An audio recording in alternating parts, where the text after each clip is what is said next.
What's up, guys? I am Caleb Giddings. Normally I wait for Keith. I am Jack. I am Jack. Right, yeah. Keith is not here. He is visiting Israel so he can touch where they make the bullpups. Like he wants to go. Yeah, That's like most people when they go to the Holy Land to do a pilgrimage, it's to like see where the crucifixion happened, go to the Holy Temple in Jerusalem, things like that. Keith Keith, wants to go where they make the bullpups. Keith got off the plane and put a magazine directly into his armpit, as all pilgrims must do, and then he walked around. That is about right. Keith should be back in a week's time, maybe, maybe not. Who knows? I think he's actually on vacation, which is good. I would like to start this episode off. We'll get to the subject matter here in a minute by saying that often our industry is not good about letting people take time off or take vacations. So I am a big believer in people enforcing the boundaries of their downtime. So good for Agreed. you, Keith. Agreed. Enjoy your downtime. You've certainly earned it. So There was certainly a moment in the group chat where he's like, "I could get on for an episode," and we're like, "Nope, no, no, please do not. not You are not allowed." required. Not only not required, but actually not allowed. So it's been a not hang on. Nothing at all has happened online, so we're not talking about that. And for people who don't know what we're talking, if you know what I'm talking about and understand, just understand we're not talking about it because it's not really actually worth addressing. If you don't know what I'm talking about, have a great day. Go live your life and be You're a happy. better person. Trust me. You are. The only thought that I did have is people need to spend less time on Twitter and more time on the range or in the gym. That's what people need to do with their lives. Go do Actually, more. if you spend any time on Twitter, I want you to ask yourself, is this helping me? I have never once gone on Twitter and been happy about anything that I did when I closed the app. Like I Right. go on Instagram and I'm like, ooh, cool race car photos. I go on Facebook and I'm like, ooh, my friends are doing this, because I'm old now. The old people are on Facebook. I'm like, oh, look at all the old people having fun, living our best lives. Da, da, da. I go on Twitter and it's like, wow, Jesus God, why aren't you people happy? Uh, Anyway, so here's what we are talking about, though. And this is a subject that is near and dear to my heart, and um, there is a lot of content around kids and guns, and like raising kids with guns, carrying guns around kids, and stuff like that. And here's what's interesting, though. Most of that content is from a woman's POV or addressed towards women. And I think that there are unique circumstances and unique situations that absolutely warrant that because, we live in a society where women are still often the primary caregivers for children. And I think that it's beneficial to have that content. However, I think that hang on, as a man, As a um, man, let's explain it to him, yeah, ladies. Mansplaining is when a man explains something to you. but no, I would never presume to, talk about those specific female spaces. But I think that there are male specific and also kind of generic spaces where this sort of thing matters. And I don't talk about my kid a lot on social media. If you see posts about my kid, it's because you're in like my actual friends group on social media because that shit's not on my public facing. But we'll talk about it a little bit today. So I have an almost 4-year old, and a number of and I do a number of things differently now than I ever did before. But I also have started thinking about stuff that maybe isn't germane now, but like something that I want to talk about and that I'm struggling with because he is starting to consume media at a prodigious rate, whether it's on his tablet while we're honestly trying to get him to be quiet for a little bit, or television or things like that. It's no longer shapes and noises that are funny. There's characters and people and plots, and he's starting to consume this and digest this. And I'm now thinking, how am I going to expose this kid to like firearms related content in a way that makes sense? Because I don't know about you, but when I think about the TV shows and movies that I watched growing up, there was no sense of guns as a safe thing or a responsible thing. It was, yeah. It was not good. So Like talk about like GI Joe. There's no peril yeah, for the characters, and they're just so waving. yeah, I'll say I have I don't get into my situation with my family and what's going on there on social media at all. I will state that I am a very close uncle to some nephews and nieces. Uh, Weekly interactions with these kids, watching these kids. You're like a Uh, stepdad, basically. Like yeah, I would say the title is Uncle Jack, and I stay with Uncle Jack. But like, that's probably wise. yeah, the bonus parent is not far off. Um, and I noticed these kids have seen me most of their entire lives. Hmm. Um, they know, like they've seen Uncle Jack with a gun, but they don't process what that is yet. That's not part of Right. their world. And when it's right, we'll have that time and that conversation. But I also started noticing that they were intaking media that, like you said, it crosses the line from where it's like funny shape counting to like there's a plot here, there's a story, and like they're watching shows and they're intaking stuff off of that. They're going like, oh, and now they're watching movies. And I started thinking, just like you did, there, yeah, GI Joe's a terrible thing to show a young child um Yeah. about firearms. There's no safety to it. It's just like grab a laser gun and there are no consequences for what happens here. None. And Well, and none whatsoever because nobody ever dies in GI Joe or right. even gets really hurt, significantly hurt. And And I don't think that's wrong for like a 7, 8 year old onward to be watching. I don't think there's anything wrong with GI Joe, but it certainly isn't the first step. yeah. Well, and what's interesting is, I started thinking about when we were talking off before recording about this episode, I started thinking about the media that I was exposed to as a kid, right? Not just GI Joe. Like, let's get like I can go through the list because, like, ideally, the way that I would want guns to be treated in a child appropriate TV show or movie, and that part child appropriate is important because I'm not showing my kids John Wick or Way of the Gun. All right. I mean, not until he's at least 9. Right.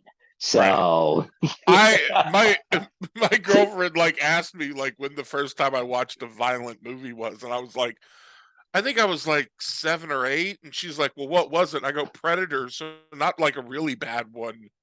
And she's like, "You really don't understand." Like, yeah, I I can tell you exactly what my response to that question would have been. I mean, like define violent because I would need to know like are you talking like Indiana Jones violence or are you talking like because I saw Indiana Jones when I was like 6.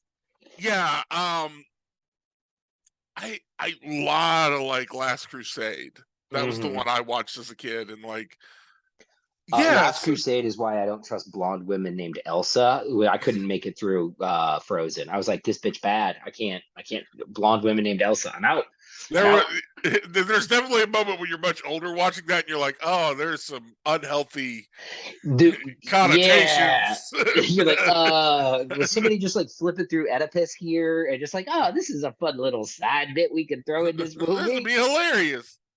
Um, so yeah, when it comes to like what do you show kids, I don't want to show them Eddie Eagle because that'll be boring. I know I'm not supposed to say that. I think the Eddie Eagle program was a good attempt, but Eddie Eagle. I Well, here's the other thing about Eddie Eagle, and I'll say this because I have friends who used to work on it. Eddie Eagle works much better in person. Like when they used to actually be able to go to schools, they would have the dude in the Eddie Eagle yeah, suit, and he's like flapping his arms and doing all that stuff. And they would it was always a 2-man team. They would have Eddie Eagle in the suit in the school, like I'm so cool, I'm a freaking bird. And then you would have an adult who would also be like, hey, let's talk about gun safety. It works much better as an in-person thing because kids are more likely to pay attention to the yeah. mascot versus the cartoons, which make me sad on the inside and the outside. So yeah, that's not a great example. I also don't want to only show media where I remember this as a kid because I liked guns as a kid. I was into shooting stuff and seeing that kind of things, and long before I was ever allowed to, I watched media that had guns in it, and I remember it was a bad guy thing, and that always bothered me, where like only the bad guys use guns. And in fact, that was kind of the expectation that, oh, that guy has a gun, he's a bad guy. The hero, he never uses guns. And Hmm. I don't want to put that out there either. I think there's a middle ground where you can show the beginnings of this. And it's like, well, don't you want the kid to be safe with a firearm? Yeah, we hammer in that conversation like this is not a thing you touch. And I think if we want to talk about that, I'm not the guy to talk about that. That No. person's name is Melody Lauer, and we're going to have her on at some point to discuss this. Yeah. But I do know a lot about movies, and I think I can talk about, like, if I want to give a prime example of what's a good movie to show a kid that features firearms but isn't hammering on it, it's the original Swiss Family Robinson film from Disney. Which, by the way, that movie, I had not thought about that movie until this conversation, and I was like, oh my God, you're right. And also, that movie is a straight up banger. That It movie, they fight pirates. It's awesome. it is when I was growing up, I was really into, I remember the first book that did it was My Side of the Mountain, Hmm. which was a novel about a child during the Depression era who leaves his home and makes a new home in the wilderness. And this sort of kicked off into Hatchet, which, if you've never read Hatchet, every child should read Hatchet. Hatchet's a great story about surviving and doing what's necessary. And also, obviously, Robinson Crusoe is a Hmm. fantastic book. Very dated. I think Robinson Crusoe is a novel that, while it should be read when you're a little bit older and you can process some of the things that happen in that aren't the same things as they would happen now, or the same Right. people that would happen now. But Kind of I the same would as say, Huckleberry Finn. yeah, kinda. But I would say that Swiss Family Robinson is pretty much timeless and tells a fantastic story of survival, almost fantasy level. You know, they don't live in a lean-to. They build this huge tree house, and they have like Hmm. all these little animals and all this other stuff. It's like it's a great story for that. And it really does in the original stuff, which is on Disney Plus. The family goes through all the different methods, and they fight pirates, they fight tigers. There's there's risk at points, but it's never so much that you're like, oh no, should the kid be watching this?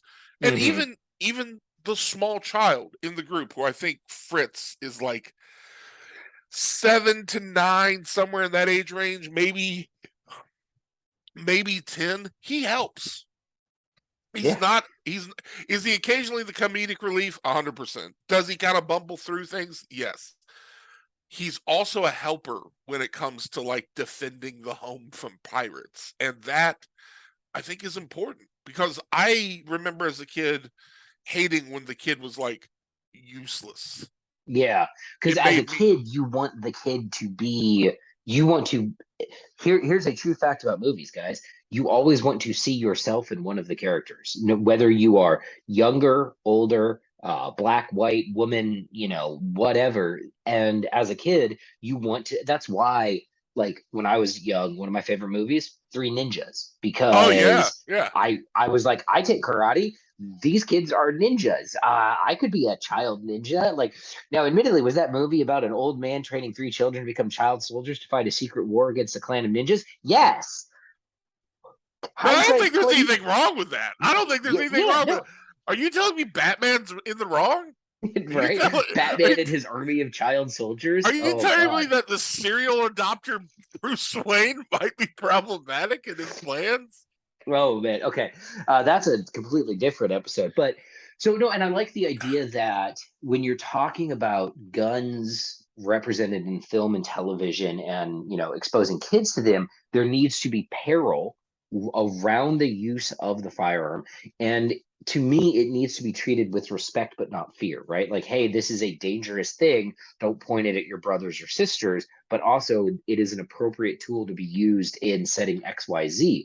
And that, if that's sort of your guideline, that eliminates a lot of Well, I'm really trying to like go through my head and like, okay, what is a children appropriate movie that handles guns in an appropriate and respectful way?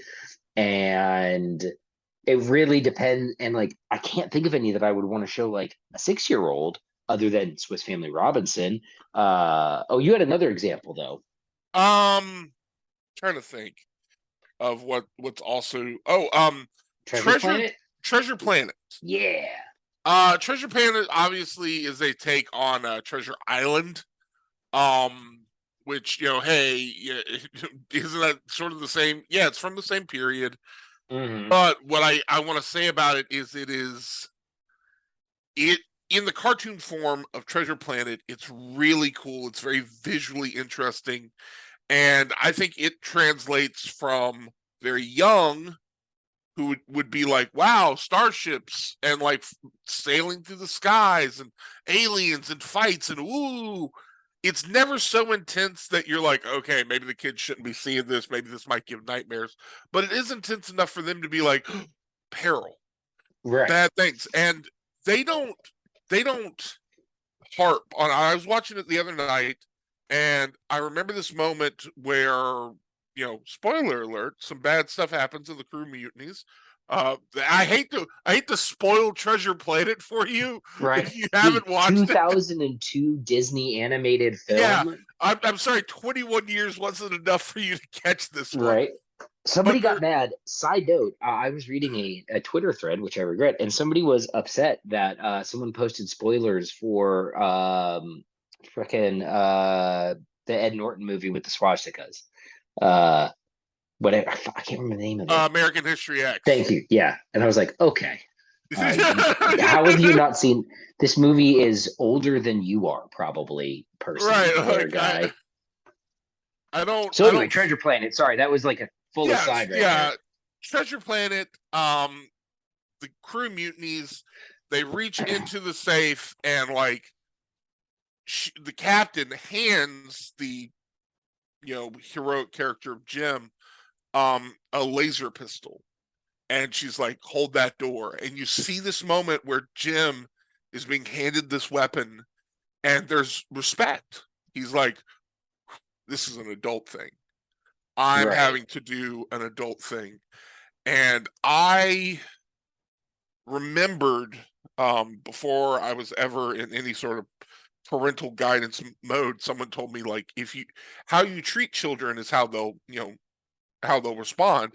Right. You can treat them like they have nothing to offer, or you can treat them with respect. And while I don't expect adult actions from children, I do, like, hey buddy, we got to pick that up. Okay, we'll pick it up now. You And you do get more fly.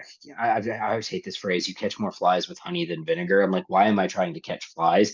But the idea that I will get a better ROI on conversations with my kid when I don't talk to him like he's a fucking asshole is true. And it's very true, especially as they develop, as their cognition develops, because, the stage that he's at almost 4 is he has moods, he understands stuff. Sometimes he's a little asshole. Like, uh, yeah, hey, here's a fun fact, guys. And I've had people be upset with me when I refer to my kid as a little asshole. I'm like, he's my kid. I am allowed to call him a little asshole. No one, my wife can. No one else on planet Earth gets to call him a little asshole to my face without there being repercussions. But I'm allowed to do it. It's in the contract. He came out of my balls, so I am allowed to call him a if little yeah, he asshole. interrupts your sleep. Like, Oh God, does he ever? But no, I think it's interesting. The idea uh, of exposure to this concept at an age where it's age appropriate and it can start building a foundation of these things are serious business, there's peril, and they should be handled respectfully because as I said, I'm not showing my 4-year-old way of the gun. I'm not teaching him team movements. I want him right. to understand, That's guns for are yeah. that's for teenage years. Let's be Yeah. very fair. Children will watch media their entire life. Oh, they should be doing less out in the woods more. Okay, yeah, I'm sorry, leave me alone. They're going to see some TV. They're going to play some games. But if I can occasionally put something in front of them where they're learning something without it being preached at them, that's good. And that preachy part is the part that it's so important to avoid. And I will give you a personal example from my life. It is why being preached at is why the abstinence program never worked, right? Ever. Like at no point in the history of time has an abstinence only sex ed policy been a successful sex ed policy. And don't at me saying, oh well, I know someone who is abstinent all the way up until marriage and they've only slept with one person. Guess what? So do I know a person who did that too. I know one. I know lots of people, and I know well, I guess two, because they were both, they fucking married each other. But We found the two, they got yeah, together. yeah, they did it. Hooray. Even the Amish have Rumspringa. I'm just gonna Yeah, say it. Like, but that's the thing, right? Is right. I will never agree that prohibition is the way to teach someone about something because that makes it mysterious. I also don't think that again, don't come for me in this one, but I also don't think that you should hand a fully automatic MP5 to a 4-year-old. I think that there is a way that there is a happy medium approach, and we live in a world where media is driving so much, visual media especially, and so it is. I think it's super important to start thinking about if you care not just about gun safety, but about gun culture. If you care about inculcating a good, healthy respect for guns in your kid, and also not thinking that guns are something that only the bad guys have, you need to start thinking about what kind of media they're watching and at what stage. Like, when is it appropriate to show your kid The Mummy and The Mummy Returns, which are great gun movies? another, I would say those movies are probably 7 and 8. Yeah, I would like It's in that 7 to 10 range, I think is yeah. when you can start in on those. I would actually show, so if I was picking, Original Star Wars trilogy. yeah, Original Star A absolutely. New Hope. I think A New Hope can be watched by someone who's 4 to 5. Oh yeah, for sure. My kid's gonna be watching Star Wars. My kid's gonna be watching Star Wars in a couple of years for sure. But that's just because I'm gonna be watching it. I'll be like, oh, it's time for my annual Star Wars rewatch. Right. And I don't think there's anything wrong with anything that happens in those firearms wise. Yeah, no. If yeah, no, I agree with that. The greatest safety violation is Luke stares down the barrel of the lightsaber and he's like, Well, "Hey-da-da-da." yeah, which is even just like a talking point. Like, I wouldn't have done that. Yeah. Like, and then we move on.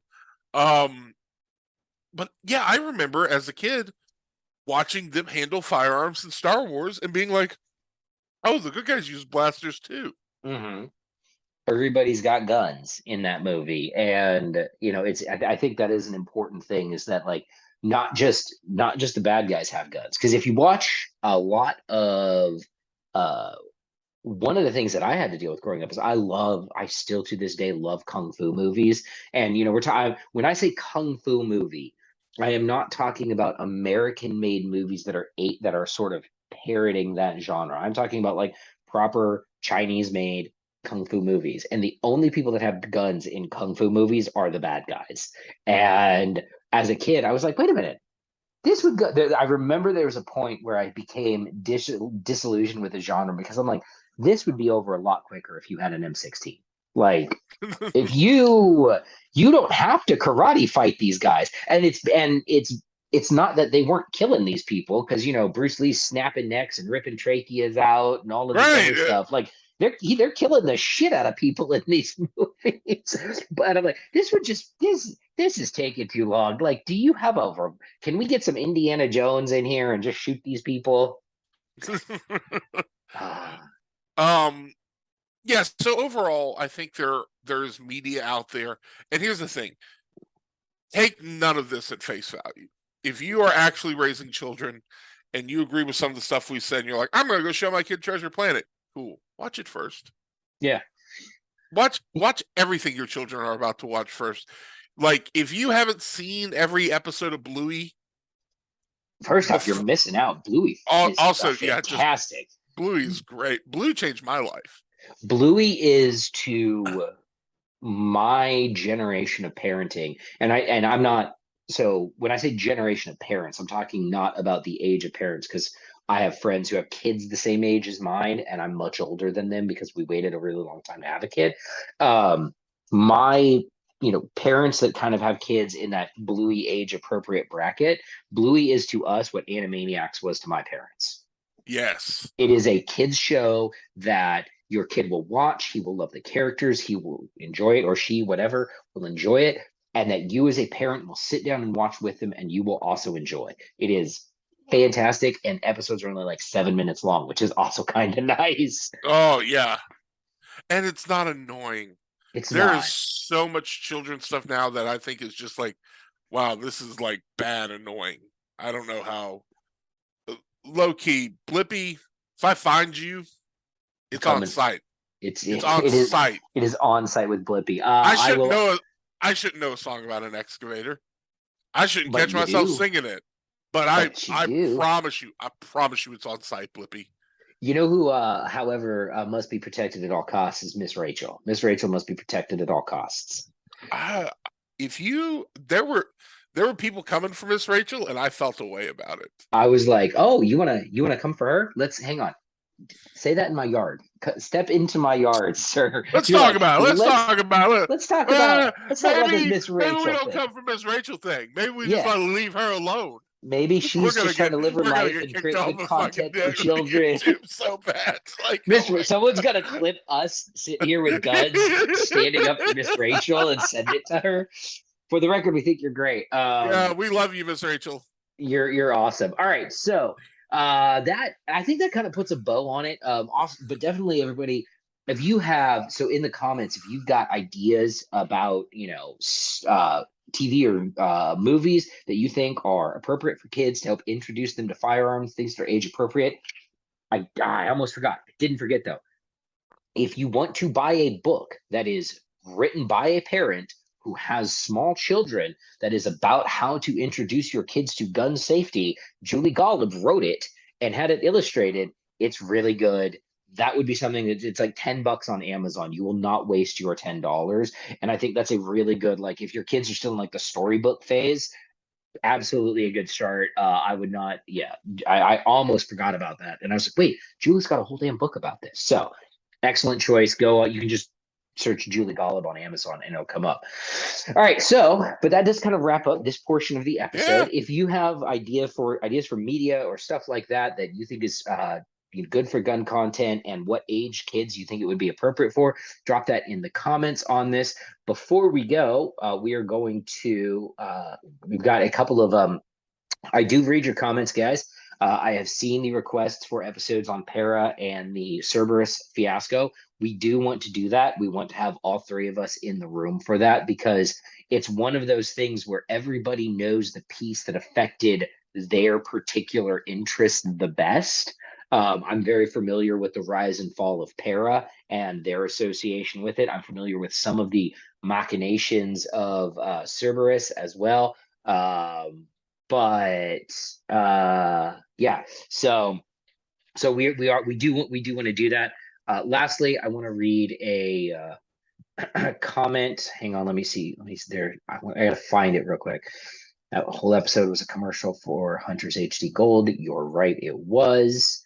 Um, the episode that I did when you guys were gone with Kenzie Fitzpatrick, I need to watch that one still. we talked about Hunter's HD Gold a lot because she was the person I was like resistant to it, and she sent me a pair for free. And I'm like, fuck, these are really good.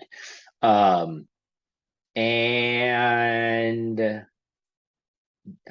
you know what? I can't find this comment. Oh, here we go. This one's 3 weeks old, but we've been really busy. All right, so this is from Right to Bear 80. And it says, I think it sucks for those of you that actually enjoy listening to these guys and take the time to comment on their videos because they don't show you any type of appreciation for it. Well, Right to Bear 80, here's your appreciation for it. You're a fucking crybaby. I'm sorry. We talk about our commenters all the time. I don't know what show you're listening to What? where we don't talk about What these am I people. supposed to do? Like, Yeah. I've gone in and like commented on people. I've commented on people that were hating on me. Like, Yeah. Look, right to Bear 80. I'm sorry if you said something and we didn't reply to it, but we're replying to you now, baby. Yeah, you got the attention that you wanted, buddy. Nice skull and crossbones avatar, dickhead. Oh no, they're Hey, wrenches. They're wrenches. are those Oh. wrenches? Oh, oh yeah, I guess I gotta. Maybe I need to get glasses. Anyway, guys. Oh, also it's right to Bear 8802. What? Oh wait, hold on. It's not. It's right to bear, as in Yeah, the animal. yeah, yeah. I know. I you got the attention you wanted, buddy. I'm not sure this was Rawr. going the way that you rawr. Hey, you know what? We support all lifestyles here. So God bless America. God bless you all. Thank you everyone for listening. Thanks. And that's the thing. Do I not end every episode with thank you everyone for listening? Like this is not where I'm just like, hey, you know what? Fuck you for watching our show. No, you guys weren't Shout out to doing our one Google Play listener, holding strong behind hold enemy strong, lines. buddy. Do you need ammo? Anyway, all right, guys, that is it. Thank you again. Thank you so much for listening. Make sure you like, share, subscribe. If you are subscribed, hit that notification bell to get notes when new episodes air. And if you're listening on all the other platforms, leave us a 5-star review if you would like and a cool review. That would be fantastic. And we will be back next week with another episode.